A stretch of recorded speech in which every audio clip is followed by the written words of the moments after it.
Istriku Gadis SMA. Bab 066.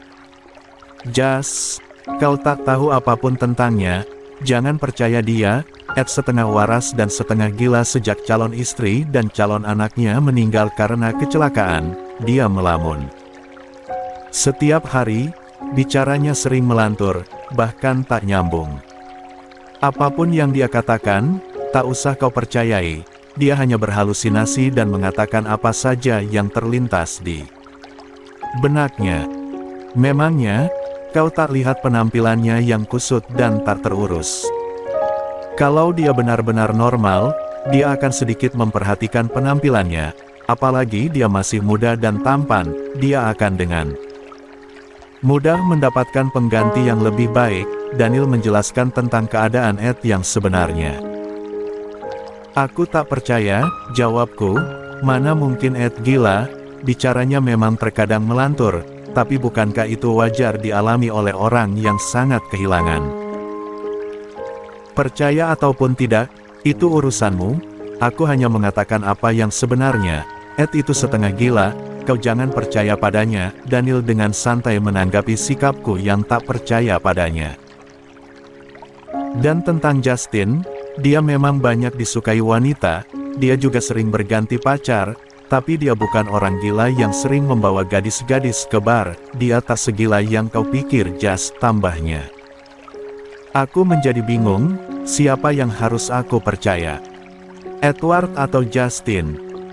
Ini karena aku terlalu lama tak bertemu mereka, sehingga aku tak tahu banyak lagi tentang sepupu dan pamanku. Itu mereka, ucap Sweetie, kekasih Daniel menunjuk ke arah beberapa anak muda yang baru saja keluar dari stadion. Aku terperangah, benar, Natasha ada bersama Justin, tangannya digandeng oleh Ashley, mereka tampak sangat akrab, bahkan aku lihat Natasha tertawa bersamanya. Sementara Justin berjalan dengan seorang gadis, bergandengan tangan, saling menyuapi es krim ke mulut. Mereka, Alhamdulillah, Natasha baik-baik saja, aku hanya salah paham pada Justin. 51. Mereka semakin mendekat, aku menunggu di kedai kopi. Justin, panggil Daniel. Justin yang tengah mesra itu menoleh. Tampak Justin memberitahu Natasha akan keberadaanku. Natasha melihat padaku dan melambaikan tangan, Ashley juga.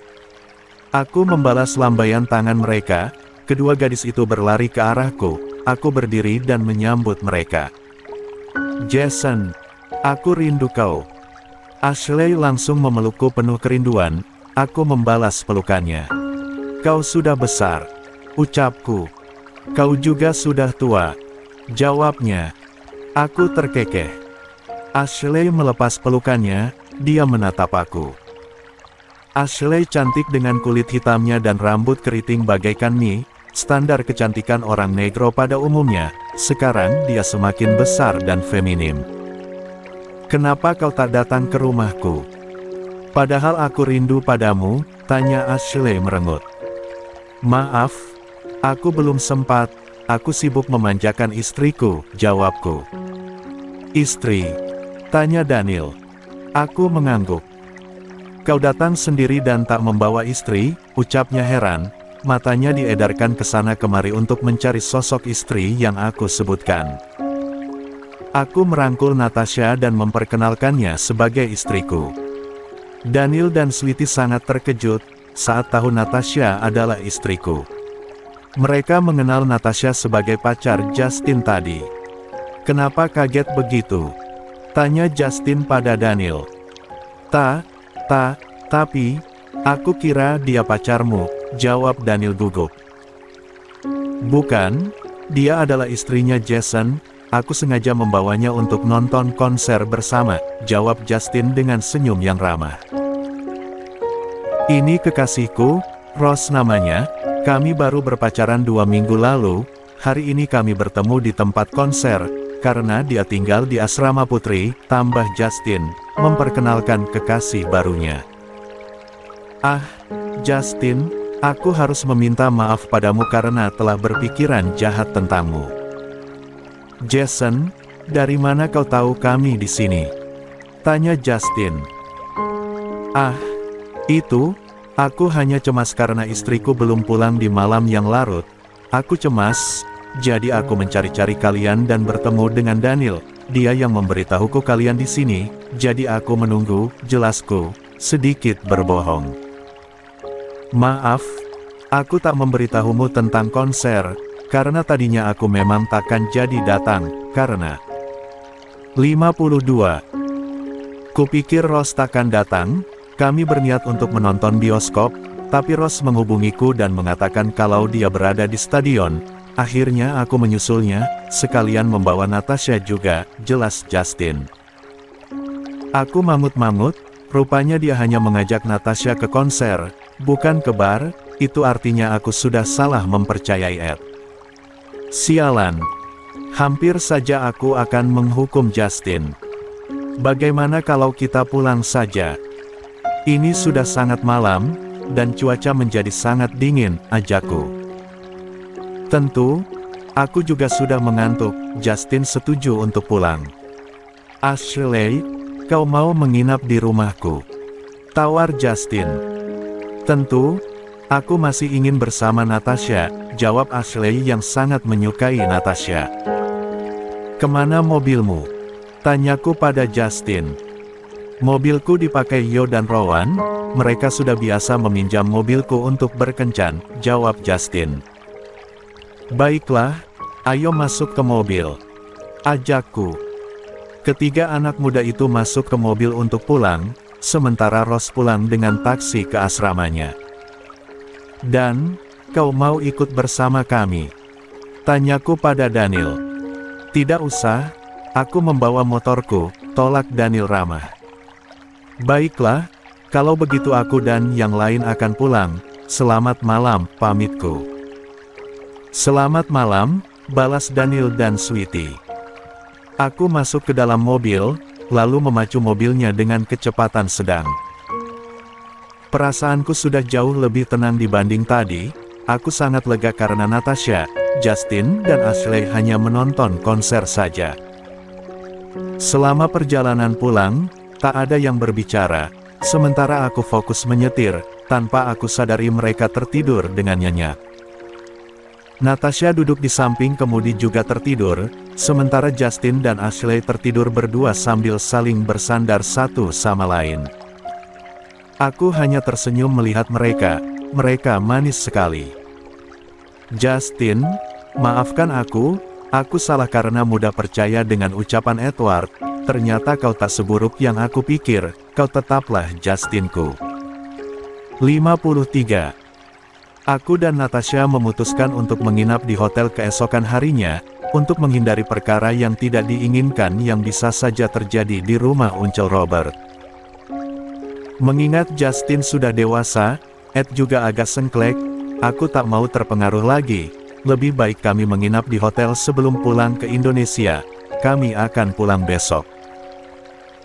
Meski Uncel Robert melarang kami, tapi kami beralasan bahwa kami akan berjalan-jalan ke banyak tempat untuk menghabiskan liburan kami, padahal aku tak ingin menginap lagi di sana. Sekarang kami ada di kamar hotel, aku dan Natasha langsung membanting tubuh di atas kasur, lelah sekali rasanya. Perjalanan dari rumah Uncel Robert ke hotel sangat jauh, ya meskipun mengendarai taksi, tapi tetap saja rasanya punggungku sakit terlalu lama duduk. Sayang, aku pengen ngemil, rengek Natasha. Ngemil apa? Mau keluar? Tanyaku. Nggak mau, pengen dibeliin aja, jawabnya manja. Oke. Aku bangkit dari baringku, mengambil jaket dan bersiap pergi keluar. Mau makan apa? Tanyaku lagi. Apa aja deh yang enak? Aku kan gak tahu makanan apa yang enak di sini, jawabnya. Ah ya, aku lupa, dia kan baru pertama datang kemari, mana mungkin dia tahu tentang makanan yang enak di sini. Aku keluar dulu, kamu jangan kemana-mana ya, tunggu aja di sini, pesanku. Oke sayang. Natasha mengacungkan jempol dan mengedip sebelah matanya. Aku pergi meninggalkan Natasha untuk pergi membeli makanan yang dia inginkan. Sejak hamil, Natasha memang doyan ngemil, tapi badannya tetap saja kecil. Dia tak seperti ibu hamil kebanyakan, yang mengalami kenaikan berat badan dan jadi gendut. Dia tetap seperti dulu. Aku malah yakin hanya perutnya saja yang akan membesar dan tubuhnya tetap kecil. Aku mencari kedai makanan di pinggir jalan di sekitar hotel saja. Aku tak mau jauh-jauh, hanya menghabiskan waktu saja. Ada banyak sekali kedai yang menjual makanan, berjejer rapi di pinggir jalan. Aku menghampiri toko donat, membeli beberapa buah dengan topping-topping kesukaan Natasha, lalu membeli 2 porsi hotdog, spaghetti bolognese, dan seporsi burger. Setelahnya aku kembali ke hotel, tak berlama-lama di luar. Jujur saja aku sudah mengantuk, aku ingin tidur siang, hehehe. Ya ampun, belinya banyak banget, gak kira-kira deh, Natasha mengomentari makanan yang aku beli. Kan biar sekalian, aku malas keluar lagi soalnya, hehehe, jawabku cengengesan. Makannya bareng ya, sayang kalau gak habis, ajaknya. 54. Oga, aku gak lapar, kamu habiskan semua aja, tolakku. Aku langsung membantingkan tubuhku di kasur lagi, aku mau tidur. Kok gitu sih? Terus buat apa beli sebanyak ini? Tanya Natasha dengan nada kesal. Kan biar kamu kenyang, jawabku seenaknya. Ish, kamu pikir aku serakus itu? Jahat banget. Natasha mencubit punggungku. Terserah saja, aku ngantuk, aku tak mau menggubrisnya, mau dia habiskan atau tidak, itu bukan urusanku, yang penting aku sudah membelilannya. Sayang, jangan tidur dong, ini makanannya gimana? Natasha mengguncangkan tubuhku. Mataku yang sudah hampir memejam itu terbuka lagi, akibat perbuatannya. Kalau gak habis ya simpan aja, repot deh. Aku ngantuk loh, jawabku sebal. Selalu saja dia membuatku kesal di saat seperti ini. Haruskah dia selalu mengganggu tidurku? Tapi, aku segera bangkit dan membuka mataku lebar-lebar dan menghadap Natasha. Dia duduk di dekatku tanpa melakukan apapun, bahkan membelakangi dengan menundukkan kepala. Gawat. Dia pasti ngambek lagi, aku lupa kalau dia tak suka saat aku menolak dirinya. Aku mendekat dan menyentuh bahunya. Makan bareng yuk, ajakku. Aku gak mau, udah gak nafsu, jawabnya datar. Kok gitu? Tadi katanya pengen ngemil, tekipi udah dibeliin malah gak dimakan. Udah gak nafsu, gak usah maksa mau tidur. Jawabnya jutek. Natasha lalu berbaring, dan memejamkan matanya. Hei, ini udah aku bein, makan dulu mumpung hangat, aku membujuknya. Gak mau. Jawab Natasha kesal. Ada apa lagi sih? Dia kenapa lagi? Serba salah deh jadinya, padahal aku tadi tak marah loh, huhuhu. Aku tak mau bertengkar akibat masalah kecil, aku ikut berbaring di belakangnya, lalu memeluk dia. Natasha menjauhkan tanganku darinya, aku kembali memeluknya. Natasha menjauhkan lagi tanganku darinya, dan aku kembali memeluknya lagi. Terus saja seperti itu, jika Natasha ngambek, aku akan terus menggodanya, supaya dia tak bisa ngambek lama-lama. Aku akan nekat menjahili dia di saat begini, takkan aku biarkan dia marah lama-lama. Hahaha. 55. Malamnya, aku mengajak Natasha pergi berjalan kaki di sekitaran hotel. Di malam hari ternyata lebih indah pemandangan kota ini. Kamu waktu dibawa Justin, apa dia gak ngapa-ngapain kamu? Tanyaku. Ngapain apanya? Gak ada yang terjadi kok, aku langsung ketemu Ashley dan dia gandeng tangan aku terus selama di konser, jawab Natasha. Memangnya kenapa? Tanya Natasha. Enggak, aku cuma khawatir aja dia ngelakuin sesuatu yang buruk sama kamu. Kan dia cowok, jawabku. Enggak kok, Justin baik banget, dia malah jaga jarak dari aku sebelum ketemu Ashley. Katanya aku ini cewek yang beruntung bisa dapetin kamu, timpal Natasha. Maksudnya?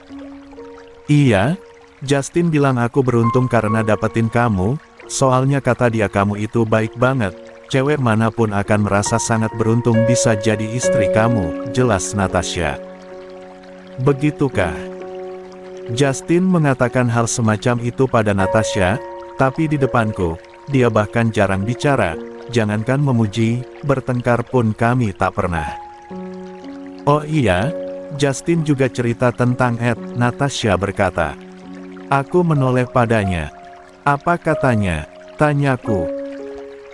Justin bilang, Ed mengalami gangguan mental sejak kekasihnya meninggal, dia udah 2 kali ke psikiater dan rutin minum obat. Justin bilang kalau Ed itu udah gak bisa dibilang normal, karena dia sering ngomong sendiri di kamarnya, jelas Natasha lagi. Oh my god. Ternyata yang dikatakan Daniel memang benar, Ed setengah gila, pantas saja terkadang apa yang dia katakan keluar dari tema pembicaraan, dan lagi terkadang apa yang dia bahas malah jauh berbeda dengan apa yang aku bahas. Kasihan sekali Ed, dia masih muda, tapi sudah mengalami nasib seburuk itu. Kehilangan orang tercinta ternyata bisa mengguncang mental seseorang juga. Aku bersyukur, karena saat kehilangan kedua orang tuaku, aku tak mengalami itu, aku hanya sedih hingga beberapa minggu setelahnya aku kembali bersikap wajar dan melanjutkan hidup. Ed seharusnya mendapat perawatan yang lebih baik, agar mentalnya yang terguncang itu bisa dengan cepat disembuhkan. Jika hanya mengandalkan psikiater dan obat, aku rasa takkan mudah menyembuhkannya. Aku dan Natasha berjalan bergandengan di tepian jalan, suasana malam ini indah, lampu-lampu menyala dengan terang, kendaraan yang berlalu lalang membuat bising telinga, tapi aku suka berjalan berdua bersama Natasha. Aku membawa Natasha duduk di kursi, yang terletak di bawah pohon di pinggir jalan. Aku memegangi perut Natasha. Sayang, kamu dan mama harus kuat selalu ya, papa gak mau kehilangan, baik salah satu ataupun keduanya. 56. Papa ingin kalian bisa tetap menemani papa tua dan akhir hayat papa, aku berbicara pada bayiku. Kamu kenapa ngomongnya kayak gitu? Tanya Natasha heran. Aku takut pengalaman Ed bikin aku takut, aku maunya kalian tetap bersamaku selamanya, gak mau ada perpisahan dalam bentuk apapun, ungkapku. Natasha menatapku. Ya, dari pengalaman Ed itu, membuat aku merasa ketakutan, aku tak mau kehilangan Natasha dan calon anakku. Pengalaman Ed, bisa terjadi pada siapa saja, termasuk aku sendiri, maka dari itu, aku selalu meminta pada Tuhan, agar istri dan anakku selalu sehat dan dijauhkan dari mara bahaya.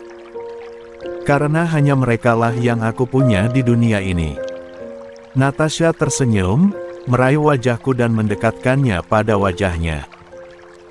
Kalau berdoa, jangan cuma minta itu, kamu juga harus minta supaya kamu panjang umur dan sehat, supaya kamu juga bisa tetap bersamaku, karena aku juga gak mau kehilangan kamu segalanya buat aku, ungkap Natasha. Aku tersenyum, ternyata tak hanya aku yang takut kehilangan dia, tapi dia juga takut kehilangan aku. Aku mencium tangannya, ungkapan Natasha membuatku bahagia, aku merasa sangat berarti. Keesokan harinya, kami pulang ke Indonesia setelah berbelanja oleh-oleh untuk mereka yang kami tinggalkan di sana. Masa liburan panjang Natasha sudah berakhir, dia akan segera melakukan aktivitas kuliah lagi, sehingga kami tak bisa berlama-lama lagi di negara ini. Terlebih, aku juga harus membantu Raihan menyiapkan keperluan untuk pernikahannya nanti. Aku takkan membiarkannya melakukan semua itu sendiri, aku bertanggung jawab sebagai pengganti ayahnya, aku harus bisa menjadi ayah untuknya. 57.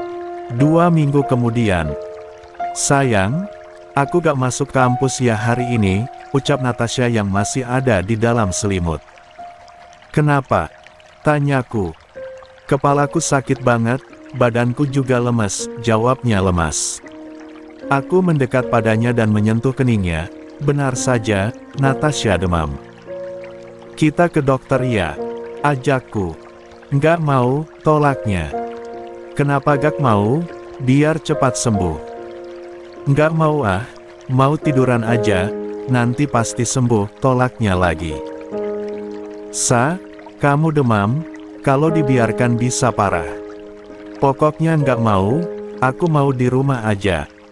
Tapi gak akan ada yang temani kamu, aku harus ke kantor. Biasi sedang tak ada, kemarin dia mendapat telepon, anaknya yang sakit saat itu meninggal dunia, dia meminta izin pada Ki untuk cuti seminggu, aku mengizinkannya. Aku tak bisa ikut dengannya untuk melayat, karena lokasi sangat jauh dan aku juga sibuk, jadi aku hanya mengucapkan belasungkawa dan memberikannya uang tambahan untuk pemulasaraan jenazah anaknya. Maka dari itu, jika sekarang aku meninggalkan Natasha ke kantor, maka dia akan sendirian saja di rumah. Aku jadi cemas kalau dianya sedang sakit, hatiku takkan tenang meninggal dia sendiri. Aku mengambil ponselku, menghubungi Raihan cepat. Halo kak, sapa Raihan. Hai Rai, kamu udah di kantor? Tanyaku. Sudah kak, baru tiba, jawabnya. Begini, saya gak bisa ke kantor hari ini, Natasha sakit, saya gak bisa tinggalin dia sendirian, kamu tolong handle semua pekerjaan saya ya, bisa? Oh, baik kak, insya Allah saya bisa. Oke, kalau gitu saya tutup dulu. Baik. Aku mengakhiri panggilannya, Natasha memegang tanganku.